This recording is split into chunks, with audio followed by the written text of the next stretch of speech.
Hi. Making your options at Key Stage 4 is very, very tricky because there's lots of different things you can choose from. There's obviously GCSEs, they're the most famous ones, but there's also BTECs and, in the case of music, the RSL vocational qualification as a music practitioner. It's a bit of a mouthful, but we call it the RSL music course. It's equivalent in terms of points to a GCSE. And absolutely is rigorous, but it has a slightly different spin on it because it's what's called a vocational qualification. So it doesn't involve a sit-down exam at the end. What it does involve is either a performance or a presentation of a portfolio of composition, depending on whether you're going down the music performance route or the composition and technology route. We're well equipped to deal with both. Certainly once the COVID sort of regulations are a thing of the past. But even in the meantime, there are ways of delivering the course in a meaningful way. So I'm just going to talk you through some of these aspects of the course and talk you through how we do it. And then finally, I want to talk a little bit about why you should choose music if that's something you're interested in. Okay, enjoy. Whether you want to study as a performer or a music technologist, the core unit we study is called musical knowledge. This is all about your knowledge of music and your ability to articulate your thoughts and feelings about it. But we go a bit deeper by looking at how different styles come about. Music never happens in a vacuum, so we learn to appreciate different musics from a social, historical and political point of view. Recently, for instance, we've been looking at protest music across different genres and how the civil rights movement gave birth to songs like Billie Holiday's Strange Fruit and Rage Against the Machine's Killing in the Name Of. We look at significant artists, bands, producers and their creative output, as well as the imagery and fashions associated with genres and musical movements. Crucially, we learn to use appropriate industry and theoretical knowledge to recognise and discuss things like tonality and harmony, tempo and rhythm, instrumentation, lyrics and production techniques. This unit, therefore, involves a lot of listening to music, which, after all, is the primary way anyone engages with music. We also do a couple of essays to demonstrate our learning. The other two units are practical units and are tailored to the two courses, by which I mean the RSL Vocational Qualification in Music Performance and the RSL Vocational Qualification in Composition and Technology. Both qualifications run side by side in the same classroom, depending on individual students' preferences. Next, we have two option units. Any student can choose either of these, regardless of what the course they're studying is. So the first one is Unit 204, it's Instrumental Study.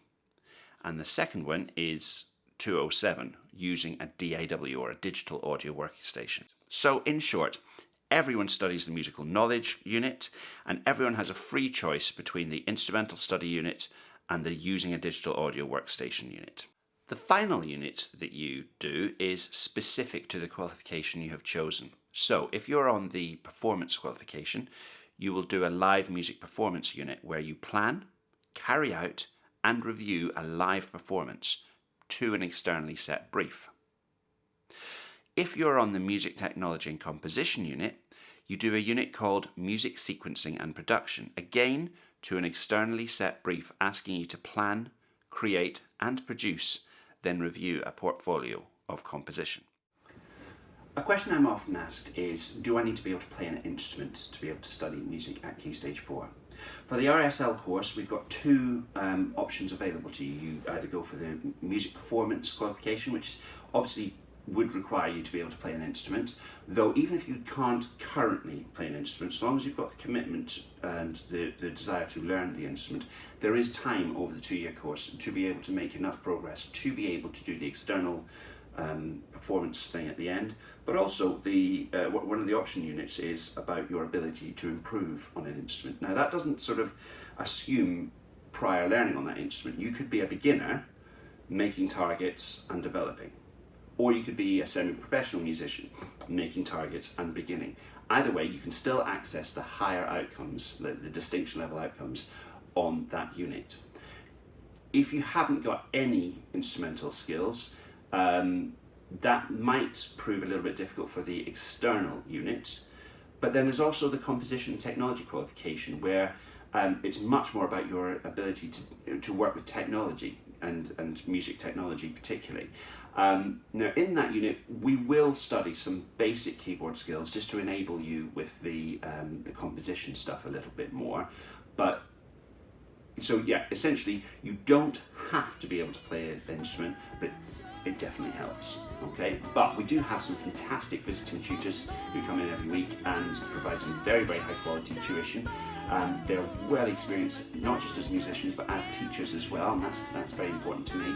And they do a great job of actually teaching us and teaching our students how to improve and how to get better, and how to develop the confidence to be able to show people what they can do, which is crucial. Another question that I'm often asked is, what jobs does this qualification lead to? And I often struggle to answer this because I could list all the different jobs that make up the performing arts industry, the music industry particularly. I could talk about their contribution to GDP. I could talk about how this country often punches above its weight culturally and economically with music and artistic output. But actually, to go back to the original question, Key Stage 4 qualifications don't really lead to jobs. And I think a lot of people sort of would list lots of different jobs that link somehow to GCSE level qualifications, Key Stage 4 qualifications, and they just don't. That's not how qualifications work. At Key Stage 4, what you're looking at is setting up a trajectory. What you're looking at is working your way through to Key Stage 5. That's your A-level type qualifications. And beyond, so your degree level stuff, your master's level stuff. And this vocational music qualification can be studied right through to doctorate level. So you can study at places like the Academy of Music and Sound in Exeter, you can go to London, the Music Institute, Brighton Institute of Modern Music, the Academy of Contemporary Music in Guildford, and lots of other properly academic institutions. And just 5 minutes looking at their alumni and what their alumni are up to, it's inspirational stuff. So I don't think it's a useful conversation to have talking about what jobs GCSE level qualifications lead to. They don't. I think what's more important is that students pick the courses that matter to them, because those courses are the ones they're going to work harder at, and the ones they're going to get the most enjoyment out of, and the ones they're going to appreciate more and use more for their next choices down the line. The final question I want to address is this issue of the EBAC, or the English Baccalaureate, or just the Baccalaureate. There's a lot of misinformation about the Baccalaureate. First of all, it is not a qualification in its own right. If you choose the Baccalaureate, you do not get any extra little pieces of paper saying you've studied the Baccalaureate. Certainly none that are recognised by any institution. You might get a laminated piece of paper somewhere, but nobody would take that seriously. There are things that are said about the Baccalaureate, that it's enabling, that's a phrase that crops up, that it is recognised by universities and helpful for further prospects, and all sorts of other claims like that.